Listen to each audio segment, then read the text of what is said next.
Good evening. I'd like to call to order the subcommittee, Peabody City Council Subcommittee of Legal Affairs. We have a number of items on the agenda this evening. All right. And joining us are all the committee members, along with Councilor Gould, Councilor Manning Martin, Councilor Charis, Councilor Matsoulis. And our first item is the purchase of city-owned land at 0 Downing Road, map 61, lot 42A. Just a caveat, Kurt Bellavance, the community development director, couldn't be here tonight. His daughter is graduating from Annapolis, but he did provide memos that are listed as late communications. If I could get a motion to receive those late communications. So moved. You heard the motion. All in favor? Any opposed? To vote?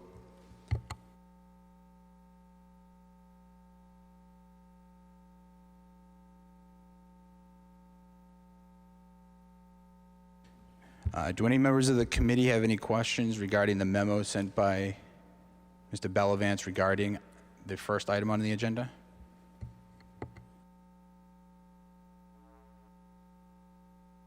Do any other councilors have any questions regarding the first item on the agenda?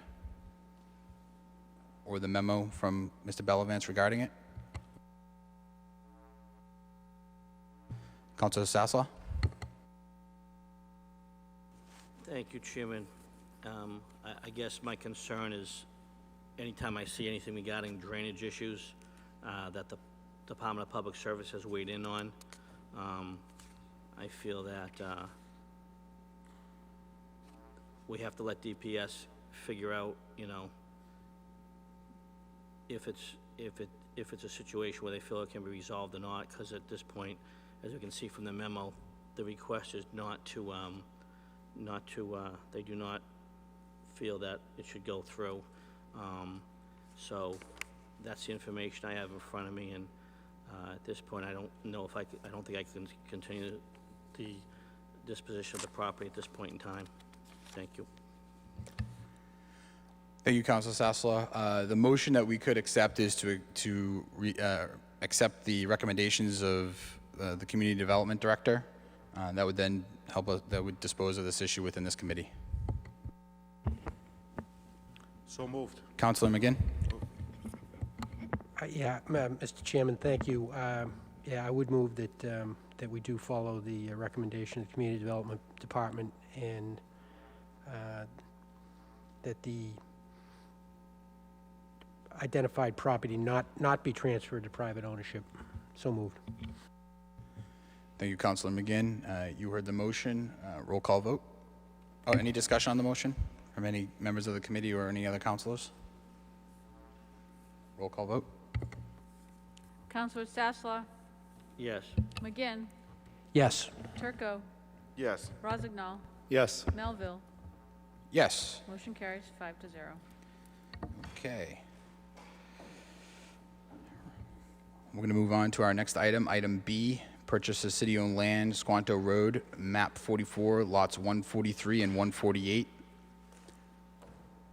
Similar to item A, we did, one of the late communications was a memo from the Community Development Director regarding this particular request.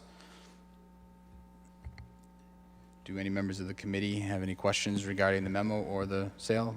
Councilor Turco? Thank you, Mr. Chairman. Yeah, I think it's the same situation we're in the first one. You know, even more so with this one. This is designated as parks land, so I wouldn't be in favor of selling this at any point. So I would like to follow the recommendation of community development to hold on to the land. Thank you, Councilor Turco. Any other members of the committee or other councilors have any comment on this? Councilor O'Neill? Thank you, Chairman Melville. I'd echo Councilor Turco's comments exactly. I'd want to retain these two parcels for the city for perpetuity. Thank you. Thank you, Councilor O'Neill. Any other councilors? Councilor McGinn? If you're ready, Mr. Chairman, I make a motion. I am. Thank you. Mr. Chairman, I move that that we follow the recommendation of community development and that the identified parcel not be transferred to private ownership. So moved. Heard the motion. Any discussion on the motion? Roll call vote. Counselor Sasslaw, Yes. McGinn, Yes. Turco, Yes. Rozignol, Yes. Melville. Yes. Motion carries 5-0. Okay, we'll move on to item C.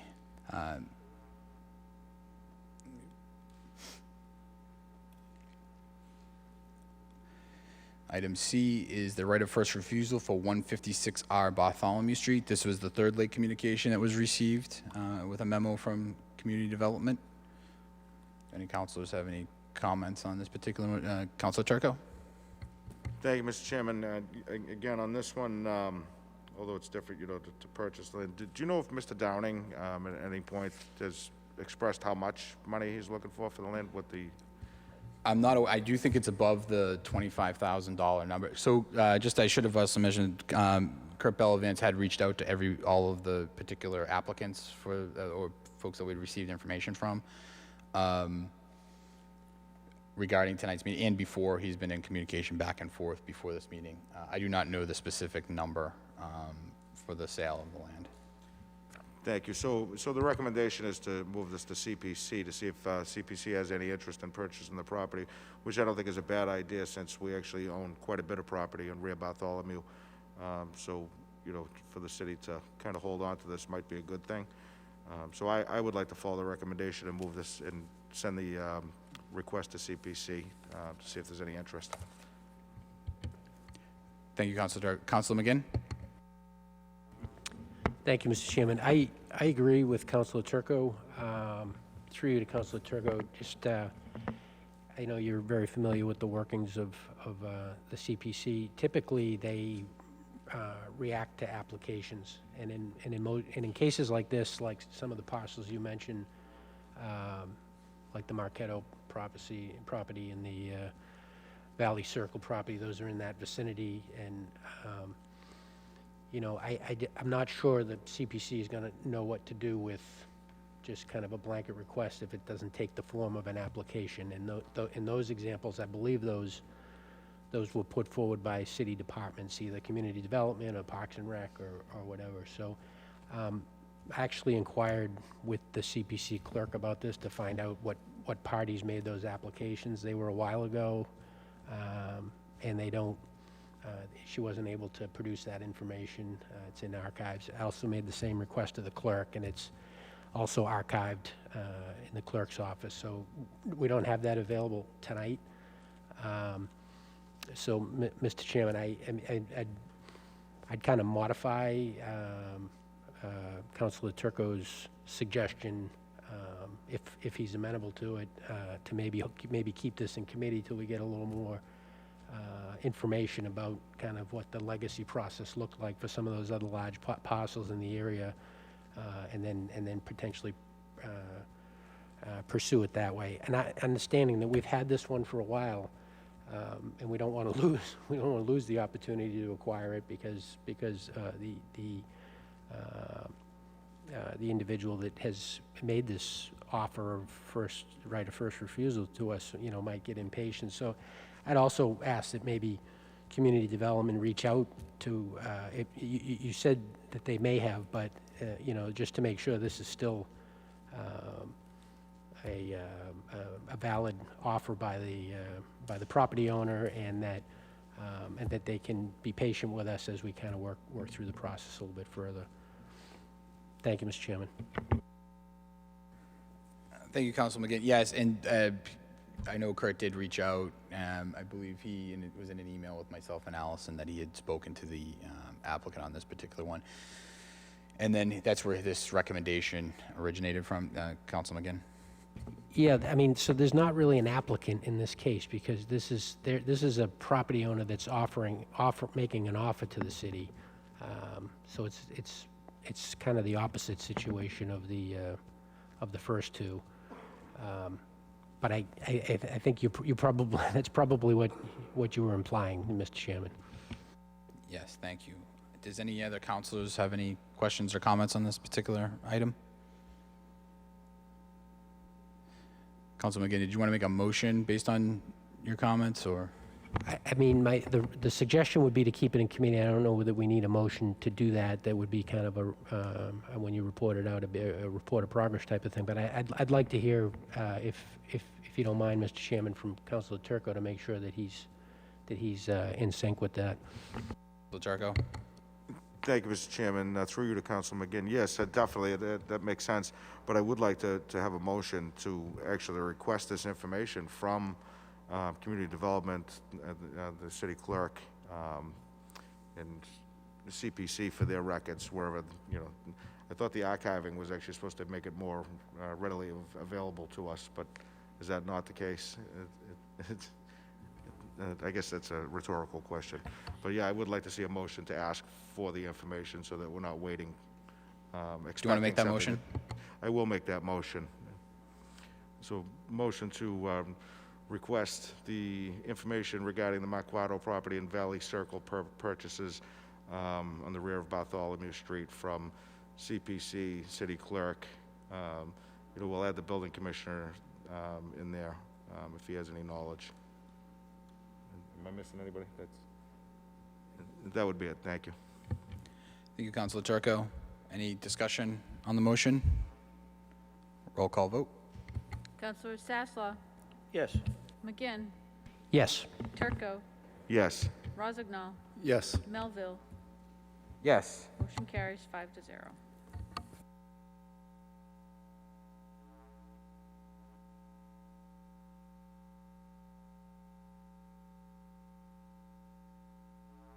Okay, on to item D, adoption of MGL Chapter 39, Section 23D, the Mullen Rule. We did receive some information from Attorney Khan, the section of law, and an example of the affidavit that would be signed by the individual who missed the meeting or was not available for a meeting that would have taken place. Attorney Khan is here for any questions that we should have on this. The original request came from the mayor regarding the planning board, the zoning board, and the conservation commission.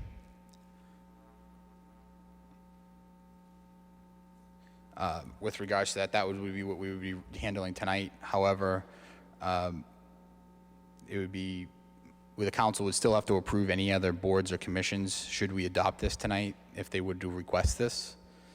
We would get that through our typical communications as a council. But this is adopting this particular, for these three particular boards and commissions this evening. And then from there, any other boards or commissions that wish to move to take on this particular rule, they would still have to request the approval of the council. And if the council wished to do it, we would still have to debate it and approve it ourselves. So tonight is regarding these three specific boards and commissions. Any comments or questions from members of the committee? Councilor Turco? Yeah, I have no issue with any of the three boards. The mayor's correct with specifically with the ZBA. They've had some lengthy permit hearings, and it's virtually impossible for them to make every single one. So it would make sense to adopt the Mullen Rule for these boards to me. Thank you, Councilor Turco. Any other members of the committee? Councilor Rosenau? Thank you, Mr. Chairman. I just want to thank you for the clarification, because if it was regarding us as a council, that would be something I would be, I would look on unfavorably. But when you're talking about these boards, and as Councilor Turco had just mentioned, they are having extremely numerous amounts of meetings. So with these three, I do agree that this would be a good move forward. So thank you. Thank you, Councilor Rosenau. Any other councilors? Councilor Manning Martin and Councilor Gould. Thank you, Mr. Chairman. I know that the ZBA and the Concom have their meetings on PeabodyTV, so they're easily to review. But I don't know if the planning board, I know at one point they did not. Is the planning board now every meeting on PeabodyTV? Councilor Turco? Thank you, Mr. Chairman. Through you to Council Manning Martin.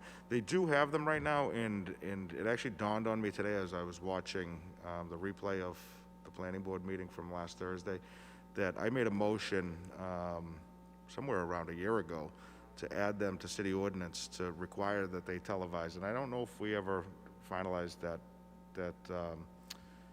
changing the city ordinance.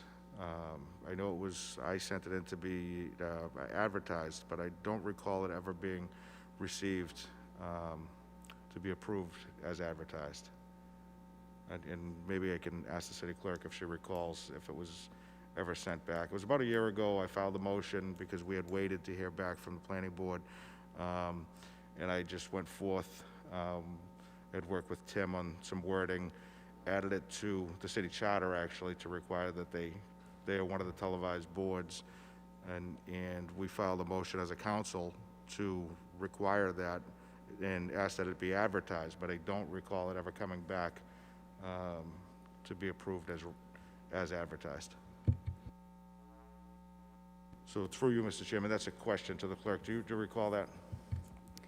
The subject is still in committee, and I don't believe that that motion, I have no memory of that motion being made that you actually made. The subject is just sitting in committee and has been sitting there. Okay, through you, Mr. President, Mr. Chairman, to the clerk. I know that I made the motion, so I'd have to go back. I actually wrote it out with Tim's help and read it before the council. So I'd have to go back and get the dates on that if you can't find it, but I know that I did make it. So thank you. And Council Manning Martin. Council Manning Martin. Thank you. Thank you for the refresher. I do recall that as well, Councilor Turco. And I believe Councilor Sinowitz had raised this issue originally, which is how the ball got rolling that PeabodyTV would cover most of our city meetings, which is a good thing. And the reason I raise that is I would suggest to my colleagues, I know I'm not on this committee, but I would suggest to my colleagues that you make that a requirement if you are to advance this rule and approve this rule, simply because times have changed. I mean, we had the Mullen Rule in effect maybe 10 years ago, and we put a one-year sunshine on it, sunshine law on it, and we chose not to renew it. The times were different then. The reason we chose not to renew it was that boards or councils wouldn't get the flavor of the meeting if they were to just read minutes. If a room were packed with 100 residents and a council member or a board member missed the meeting, they wouldn't experience that. And the council at the time found that to be heavy reasoning and sound reasoning, in my opinion, that we did not renew it. We gave it a one-year try. However, that was over 10 years ago, I think. And now we have all these meetings on PeabodyTV and YouTube, so that anybody who misses the one meeting, which is the restriction, you can only miss one meeting, has the ability now to instantaneously review those meetings. And with the technology today and having all that information at your fingertips today, it's better than years ago when you had to wait for the minutes to be printed, which can take time. And minutes are never like the real thing. You miss a lot of it. So things are different now. So the information is there to be easily accessed by members who miss a meeting. And it's fair to allow them, I think, to do that. But I would suggest to you, along the lines of what Councilor Turco is trying to establish, is I would recommend that that be required, because we may have, I know we do have one board that is not televised. It's not one of these three boards. But moving forward, I think that's an important fact that we should incorporate in the decision moving forward, that they should be televised, and because therefore it's more accurate and easy access for members to access that information and make an informed decision. So thank you. That's my 2 cents on that subject. Thank you. Thank you, Councilor Manning Martin. Just on that note, I think I agree with you. I would just note that it would be video recorded. Some of the this is something that's actually being dealt with as we speak regarding the open meeting law and updating it, because so many of these meetings were actually not televised, but were video recorded for some of the committees that are less active in public. So, but I think it was a great point. any other counselors with any questions or, Counselor Gould, Thank you, Mr. Chairman. Councilor Turco, I do recall you, out of frustration, making that motion, and we were all supportive of it because it was almost like we were being stonewalled upon our request. So I do remember that, and you know, whatever we need to do to get that moving again, would, if it's still in subcommittee, you said? When I took over as clerk, that is in the file as in committee. Okay. This committee. Legal Affairs. And thank you. Thank you, Councilor Turco. Thank you. I'd like to acknowledge a guest we have this evening, Councilor Fred Murtagh. And it was a pleasure to come up into the auditorium with Councilor Murtagh. And he's still doing it at 88 years old. And I'd like to acknowledge him and thank him for his service, Councilor Murtagh. Thank you. Thank you, Counselor Gould. Counselor Sassel, and then to Counselor Turco. So, I also remember Council Turco making the motion. I actually think about a year before, I was as frustrated as he was, and we finally bubbled to the top there. So my only question is, until we get confirmation that the planning board is going to be televised on PATV, I don't see how, I don't know if I could support it if we don't have confirmation that they're gonna be on PATV, where the other two boards already are on PATV. So I don't know if we want to get clarification on that and publicize the the motion made by Councilor Turco. That's my only concern, and looking for a little bit of advice on that.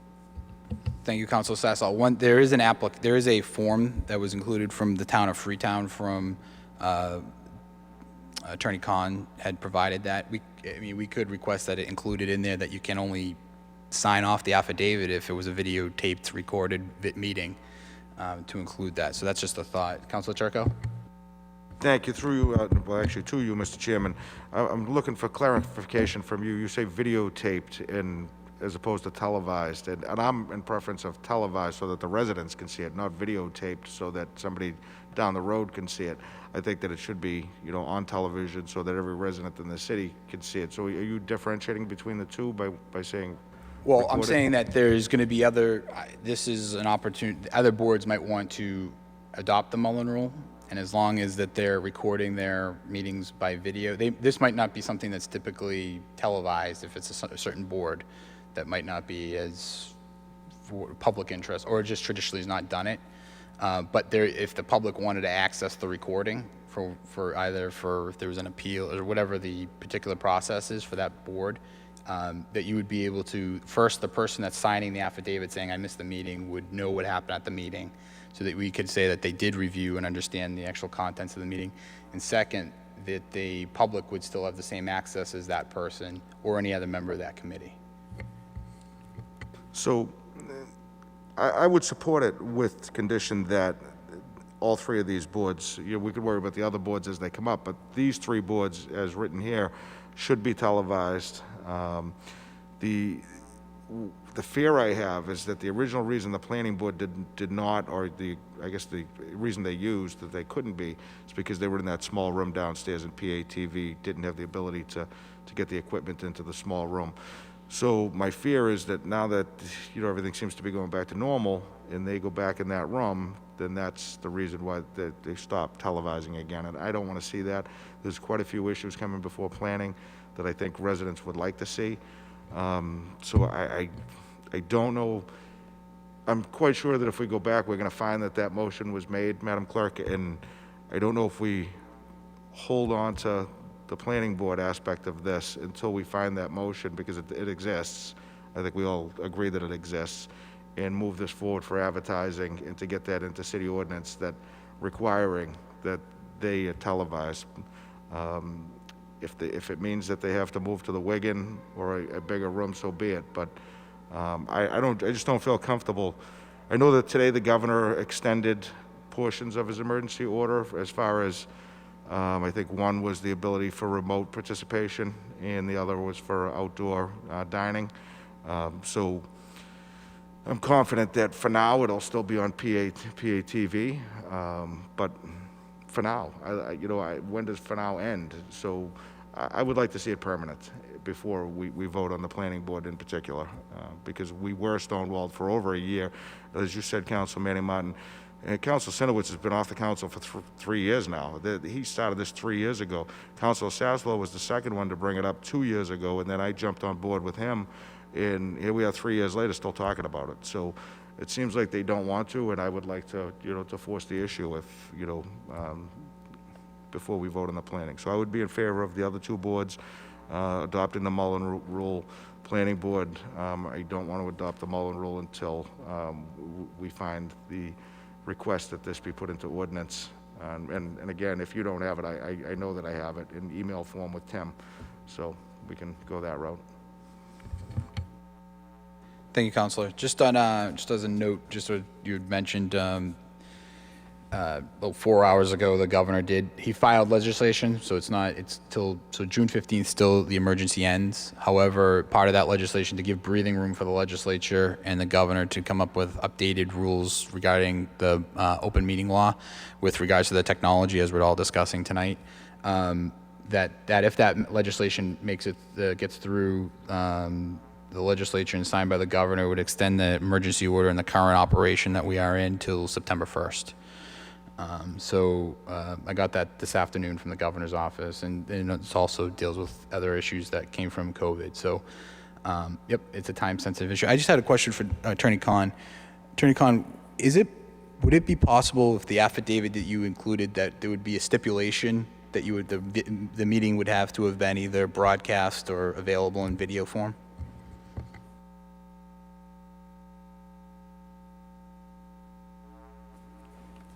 Yes, we could set up a form that indicated that the meeting would have to be carried on video form. The statute does, and I'm not, the statute does allow people to review audio or transcripts as well, so if you wanted to go beyond that, it would be wise to require that. Very good.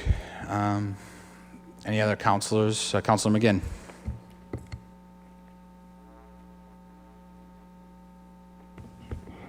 Thank you, Mr. Chairman. I look back at some of our old minutes, and I think that what we're going to find here is that both Councilor Turco and the clerk are right, which is interesting. So, Councilor Turco, you do remember making the motion, but you made the motion to refer it to legal affairs. So the motion was Councilor Turco moved to refer to Legal Affairs Committee an amendment to Chapter 10, Article 2, Section 10-13, the following. Section D, all meetings of the Planning Board shall be videotaped and made available for public viewing on Peabody Access TV or as successor entity. And that passed unanimously. So you definitely made the motion, but the motion was to send it to committee. So I think that was just prior to the pandemic, and that was February 27th. We got these in April, and so I think it probably went into committee and maybe got somewhat overlooked there. Councilor Turco? So why wouldn't it be listed as a standing agenda item? I'm just curious, because, so now that it's in this committee, does it have to be I'll throw you to Council Manning Martin as the Dean of the Council. Does it have to be re-advertised to pull this out of committee? And It's been in there long enough for you to make a motion to pull it out. So can I, through you again, Mr. Chairman, can I do that tonight, or do I have to wait till the full council on Thursday? Full council. Thank you. Councilor McGinn. Thank you, Mr. Chairman. And this is in this committee, and we're here, we're convened, and the agenda allows for us to deal with other things that are properly before us. My position would be that it is before us. So my suggestion would be that we're kind of de facto debating this, this right now, that we could make an affirmative motion out of legal affairs tonight and vote on the ordinance change, send it to be advertised on Thursday, if that's the will of the committee, and if that would be satisfactory to what Councilor Turco would like to achieve. Thank you, Mr. Chairman. Turco? Through you, Mr. Chairman, to Council, thank you, Council McGinn, and thank you, Councilor Manning. I hate to say who's right and who's wrong, and I think everybody's, if there's no objection from this committee, I say let's do it tonight and pull it forward so that we can hear this Thursday night before the full council.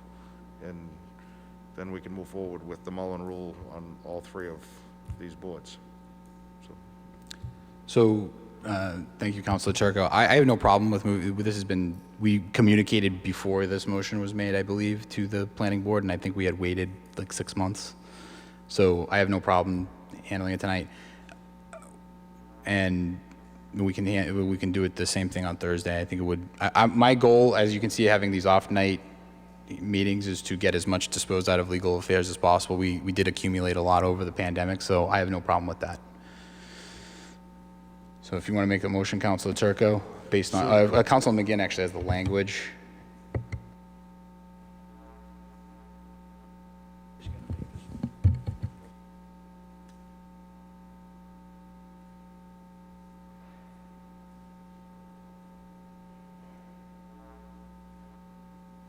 Thank you, Mr. Chairman. So there would be a motion to amend Chapter 10, Article 2, Section 10-13, to state the following. Subsection D, all meetings of the planning board shall be videotaped and made available for public viewing on Peabody Access Television or its successor entity. So moved. Thank you, Councilor Turco. And just for the viewing audience, the chair of the planning board was invited to this meeting. So if they're not available, but they were invited. You heard the motion. Any discussion on the motion? Any members of the committee, any discussion? Any other councilors with discussion on the motion? Roll call vote. Counselor Sasslaw? Yes. McGinn? Yes. Turco? Yes. Rozignol? Yes. Melville? Yes. Motion carries 5-0. Okay. Related to the actual, to item D, any other discussion?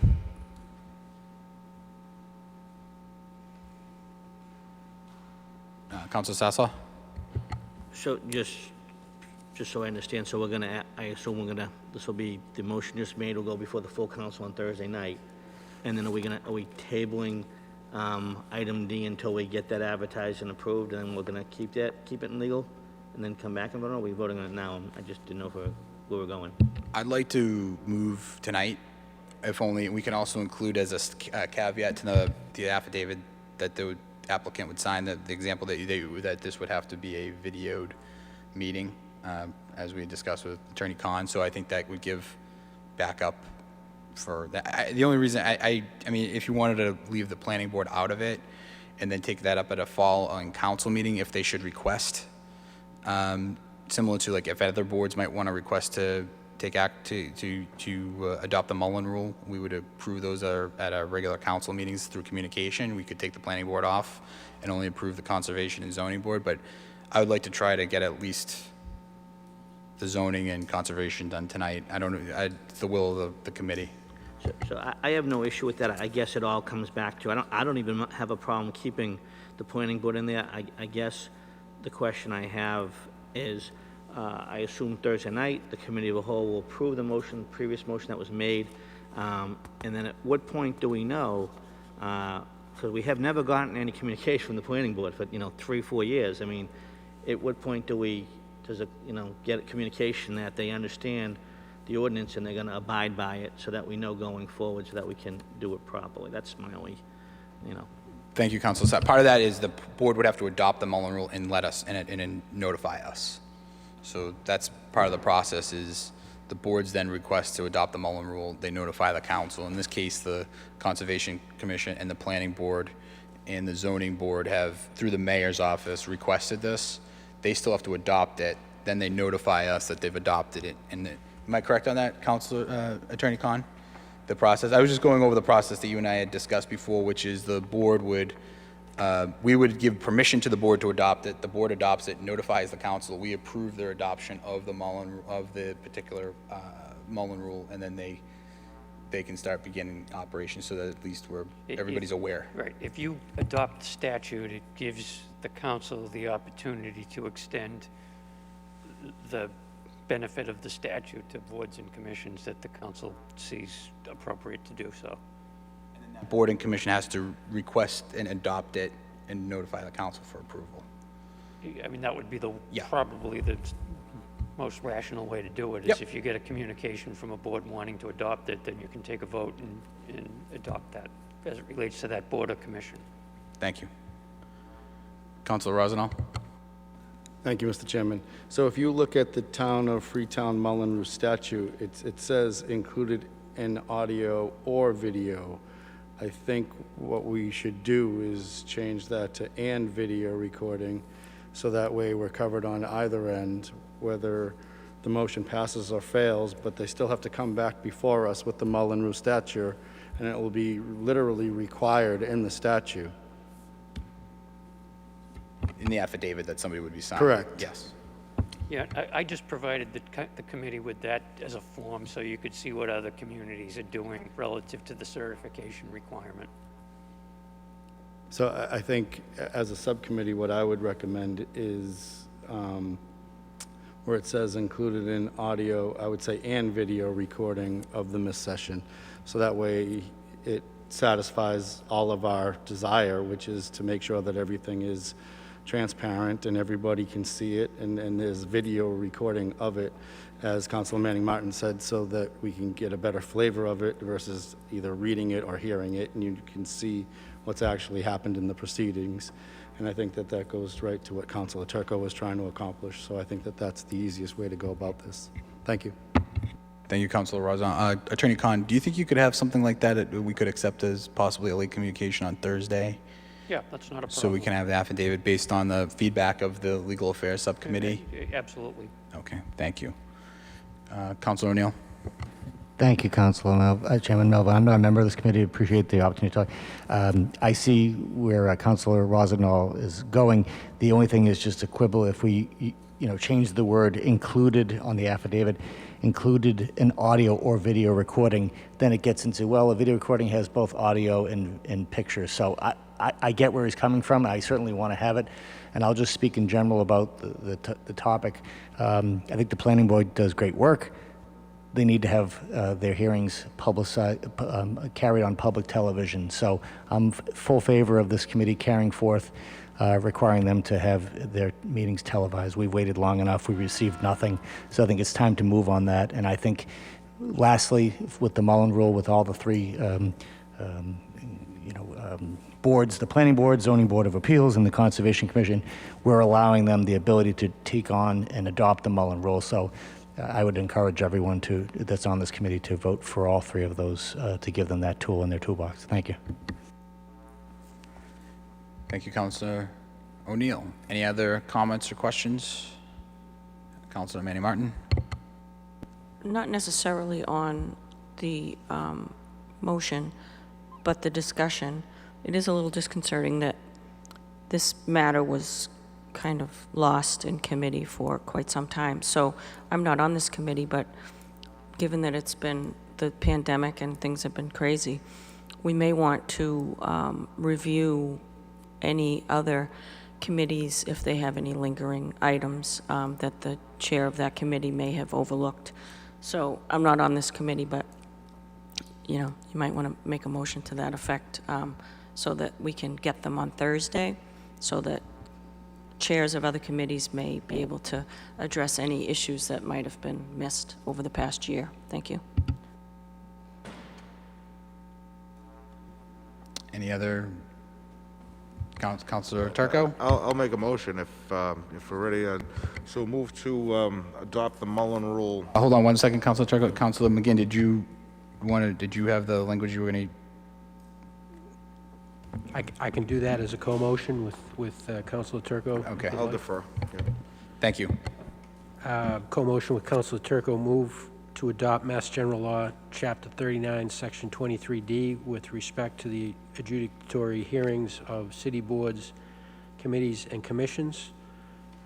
This approval shall relate specifically to the mayor's request in a communication dated April 1st, 2021, to the Zoning Board of Appeals and the Conservation Commission.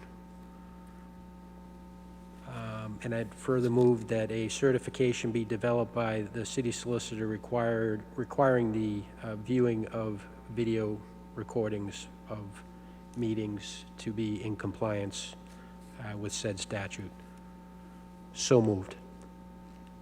And on the motion, I'm sure you noticed I left the planning board off there. It sounded like that was the will of the committee, but I'd be open to adjusting that if others felt differently. Thank you, Mr. Chairman. Thank you, Councilor McGinn. Any discussion on the motion? Councilor Rosenau? Thank you, Mr. Chairman.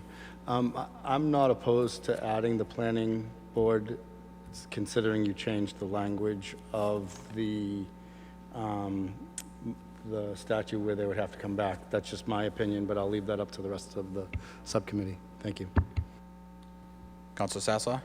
I concur with Councilor Rosenau. I'd like to add it too. I don't have an issue with them being on it at this point. So, Mr. Chairman, that being the case, I would move to amend the motion to include the planning board in the list. So moved. Heard the motion. Any comment, discussion on the motion? Roll call vote. Counselor Sasslaw, Yes. McGinn, Yes. Turco, Yes. Rossignol, Yes. Melville. Yes. Motion carries 5-0. Okay, next item on the agenda.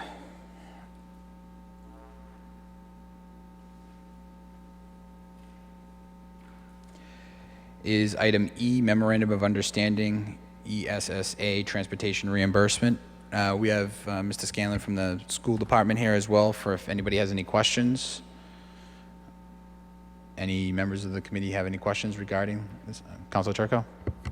Yeah, I read this, and I can't figure out why that the council needs to vote for the school district to enter into an MOU. I mean, in 5 years, I don't believe I've ever voted for the school district. I thought this was a school committee item, so I'm a little confused by it, that's all. Mr. Scanlon, would you like to come up?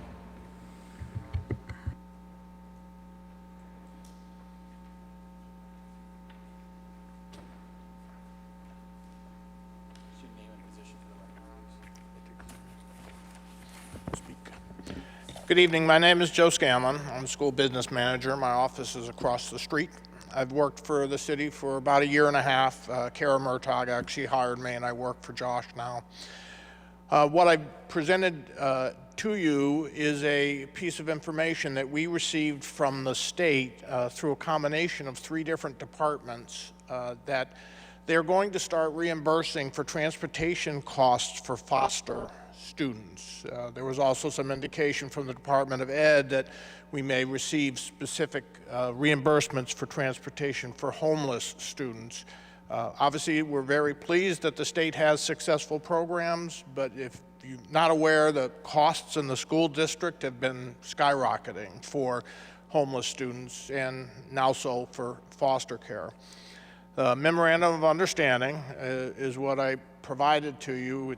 A number of pages long. It's hopefully made clear it's completely my responsibility, the school business manager's responsibility, to comply with the requirements of the MOU and submit reports as we do each year to the end of the year report, reporting our costs and then determining we get reimbursements from.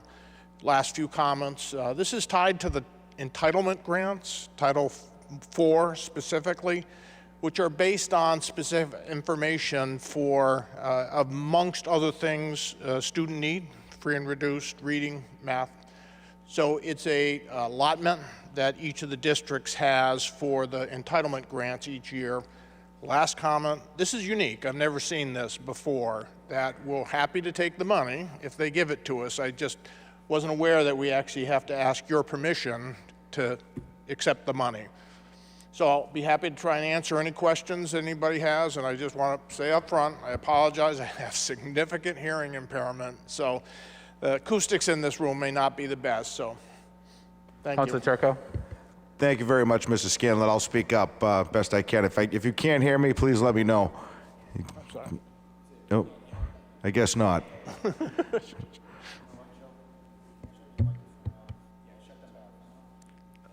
Oh, turn on. Maybe that'll be better. I'm not sure if you can hear me now at this point. But so that explains a lot to me, so thank you. It just struck me as odd that it was before us, so it also struck you as odd. So my one question is, I recall 2 years ago when the school committee came for budget time, we had lost transportation reimbursement from the state, and it became an unfunded mandate.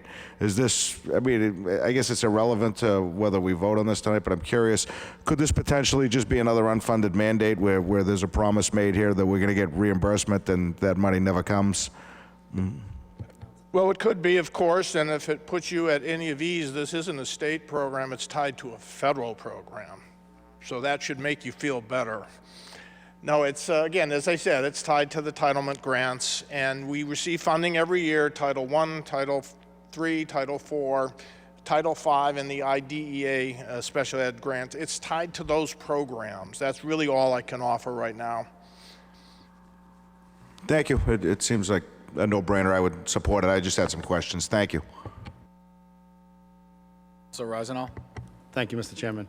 Actually, to Councilor Turco's point, this is almost kind of the federal government and the state recognizing that they left it up to the districts to fund an unfunded mandate. So they're actually kind of correcting something for once. They're allowing us to seek reimbursement for students out of district from a foster placement where we could not do that in the past. At least that's my understanding. So it's actually a benefit that we didn't have, and it kind of rights a wrong that they did 2 years ago, as you stated, where it was an unfunded mandate of transportation to any district. And it was actually up to the sending district to fund it. Now it's a state and federal funding mechanism. So thank you, I appreciate this. This is great, thank you. Any other members of the committee with a comment? Council McGinn? Just ready to make a motion, Mr. Chairman, when you're ready. Thank you, Council McGinn. Any other councilors with any questions or comments on this? Council McGinn? Thank you, Mr. Chairman. Move to authorize that the school district enter into memorandum of understanding Every Student Succeeds Act transportation claiming under Title 9E of the Social Security Act dated April 6, 2021. So moved. Yeah, you heard the motion. Any comments or questions from members of the committee or other councilors? Seeing none, roll call vote. Counselor Sasslaw? Yes. McGinn? Yes. Turco? Yes. Rozignol? Yes. Melville? Yes. Motion carries 5-0. Thank you very much for coming to this evening. Last item, item F, Wiggins Auditorium proposed fee schedule and application. Just a little background on this. This came from the previous business liaison's office. That position no longer is available, but seeing as it's the reopening is beginning, I wanted to get comments from the fellow councilors in the committee. Does anybody have any comments regarding this particular contract that was organized? Councilor Sasslaw? I just had a question, and someone answered it. I do remember this before us, and it was going to be, if I remembered, the business liaison, because that person was also going to be responsible, if I'm not mistaken, for like the Black Box Theater, I thought. There was some discussion of that. They have like a centrally located place for looking into booking that, but do we know where I know the business liaison position is currently not filled. Do you have you gotten any direction from the mayor's office where that stands? I actually didn't speak with the mayor's office, spoke with Kurt Bellavance. He is aware that this was going to be on here tonight. And that position, I believe that was in his office. So, I think it would be, currently the city clerk's office handles the rentals and the application process in some way. I don't know, you may be able to speak to it. Well, right now, the city clerk's office does take care of all the scheduling, but when the black box started scheduling things, it became too much for my office to do because there were recitals and just too many bookings. So Kurt's office was going to take over, and they were going to put the scheduling online. They had a lot of plans, and then COVID happened, so it's just been sitting there waiting. Turco? Thank you, Mr. Chairman. Through you to Council Sasslaw. I don't know if the business liaison ever handled it. I think it was and I forget her last name, Lisa. Lisa does the, I'm sorry. Council Gould, do you? To help Councilor I'll Turco. defer to Council Gould. No, you were right on. It's Lisa Gazy, and she is hired by the Northeast Arc to run the black box, and also we asked her to book any functions here at the Wigan, and that has been what she's been doing since we brought her on, maybe a year and a half to 2 years ago, Pete? Councilor McGinn, excuse me. Thank you, Council Gould, and I think we split the salary. The city picks up 50% of the salary, and Black Box, so Northeast Arc picks up the other 50%. Councilor McGinn? Thank you. Councilor Gould, did you want to answer that? No, go ahead. I think it's reimbursed through CBDG funding, so it's not a city employee per se. It's a Northeast Arc employee, but they're compensated with CBDG funds. I'm sorry, what's the acronym you're using? I'm sorry, I'm not going to... CBDG is Community Development Block Grant money. So it's federal money that the city gets and spends on a number of projects, and this being one of them. Okay, so, because that was my next question. We had a kind of a nonprofit handling some work for the city, but you've answered that for me. Of course, I hope the grant stays in effect, because if not, we know what happens then. Yeah, and I did see actually in the motion, it just says Community Development Office, so obviously if that, well, actually that would be a change then. So it would come back to Community Development from that, so I'm gonna let my other councilors weigh in on that, how they feel about that, because that is a change then. So now we would be taking it back away from the black box, which has grant money, so I'm a little bit, okay, I see another councilor raise his hand, so I'm gonna. Thank you, Councilor Sasslaw. Councilor Rosendahl? Thank you, Mr. Chairman. Through you to the committee. So the CBDG money is a block grant that actually goes to Main Streets. Main Streets funds this position halfway with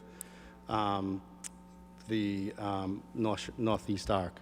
So that's where the money comes from, is actually filtered through Main Streets to this position. The goal is for that position to then be turned over to the city when it's self-funding through events here, through events at the Black Box. But the scheduling goes through community development and through Kurt Bellavance's office, because they're in consistent contact, Lisa and Kurt Bellavance. So I don't know if that clears things up a little bit or not, but so the block grant money that the Main Streets gets through community development funds a piece of this position, if that helps. Councilor Sasslaw? So it doesn't, and let me explain to you why it doesn't, because Lisa is employee of ARC. She's not under the umbrella of the community development. She is I understand the funding, you've explained that, but she's not an employee of community development, she's she's an employee of ARC. So this is changing that, saying that it's gonna be under community development. Am I missing something? So, councilors, do you have something, Councilor Rosenau? Briefly, thank you, Mr. Chairman. The goal is for it to be under community development, self-funded, and the only way that that can happen is through projects renting out the space. The goal is when this place starts to get rented out, and she's doing a great job, her salary will be then supplied by the city through the rentals. So before COVID hit, that was the game plan, and the Main Streets was not going to be satisfying this position. It was going to end up being self-funded through the rentals. Pandemic hits, that is now shifted. So you're right, Councilor Sasslaw. It's currently not funded by the city, but that's the eventual goal through the rentals. Councilor Sasslaw. So then that leads me to the next question. I understand self-funding, but then is this gonna be another person on the city payroll with benefits involved? I don't think you can answer that. I wouldn't expect you to, but that's a concern.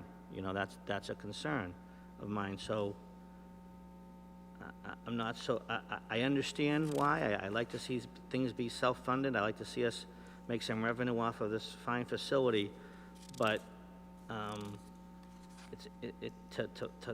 to fund another position, it's not clear to me where we're gonna go with that. And I think there's some, at the heart of it, I support what the mayor's trying to do, but the devil's in the details, and I don't understand the details right now. And so I think for that reason, I can't support this tonight. I'm certainly open to being subcommittee, but I think I have raised some questions that maybe need to be explained, at least for me. I can't speak for anybody else, but thank you. Councilor Sasslaw. There's two actual requests here. The first is that change of process, and the second is the fee schedule and application. I have no problem. I had let Kurt know when he had informed me he couldn't make it tonight, that if there were any questions, that we would keep things within committee so that we can get answers for the fellow councilors. What I would request that we do approve the fee schedule and application so that at least the current operations of the city can start scheduling and collecting revenue for those particular events. Councilman McGinn, you had your hand up? To make precisely the point you just made, Mr. Chairman, so no need. Very good. Any other councilors have any questions or comments? Is it the will of the committee to at least approve the application and fee schedule? Councilman McGinn? I'd make that motion, Mr. Chairman. Thank you very much, Councilor McGinn. Any questions or comments from members of the committee? This is specific to the fee schedule, and then we'll have another hearing, and we can invite Kurt and the applicable parties to discuss the process. Councilor Turco? Thank you, Mr. Chairman. So when you schedule the follow-up meeting, can we do that after budget so that we can address Councilor Saslaw's concern? I also have the same concern. If there's a position in the budget, then obviously, we'd have more to address than just this. So I prefer that you set up your meeting after we do the budget hearings, which I believe are the end of June 24th. So sometime after that. Thank you. I have no problem. Councilor Sasslaw? I think that's a great recommendation, and also maybe if we could invite the woman who's handling it. I'd like to kind of put a name with a face and see, because this is a very public position, so I think that'd be great at the same time too. And after the budget, I think it'd be a great time. Thank you. Very good. We do have a motion on the floor, and I absolutely will make that happen after the budget time, and we'll invite all the stakeholders. Any other discussion on the motion? Seeing none, roll call vote. Councilor Sasslaw, Yes. McGinn, Yes. Turco, Yes. Rozignol, Yes. Melville. Yes. Motion carries 5-0. And that concludes our items on the agenda this evening. Can I get a motion to So adjourn? moved. Councilor Rosenthal making a motion to adjourn. All in favor? Any opposed? It's a vote. They're adjourned. Thank you.